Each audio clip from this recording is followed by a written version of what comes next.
This is a pandemic of the unvaccinated. Even our own local media pushes this narrative. In a recent OBX Voice article, Mark Jerkovitz defined vaccinated as those who've received 2 doses of Pfizer, Moderna, or 1 of J&J. This is not completely accurate. In fact, listen carefully. The CDC definition of fully vaccinated is those who are 2 weeks beyond their final dose. For clarity, let's dig into some examples.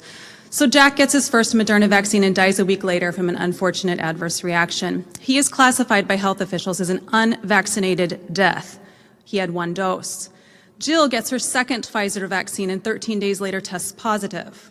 She is classified as an unvaccinated COVID case because she's less than 2 full weeks post her last dose. This is flagrant data manipulation, folks, and some might call it fraud.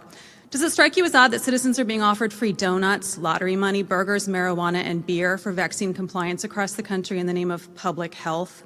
Does it seem outrageous that PCR tests that we've relied upon for 2 years have now been pulled by the FDA and CDC for failure to differentiate between COVID and the flu? The flu just didn't magically disappear last year, guys. Does it seem suspect that the quarantine metrics keep changing in an increasingly bizarre manner? The current toolkit rewards compliance.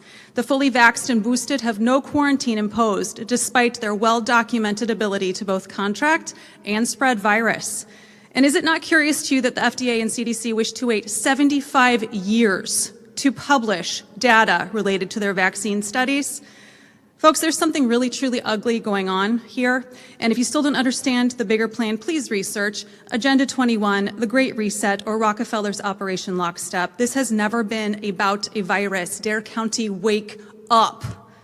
Yet this board continues to actively participate in the fraud and violate established law.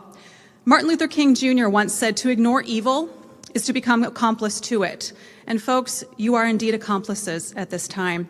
Under 21 Code of Federal Regulations, Section 50, 23, and 24, it is illegal to coerce a citizen to participate in an experiment. And I will remind you that masks and current vaccines are all EUA experimental devices. This is how the Nuremberg Code was folded into federal law.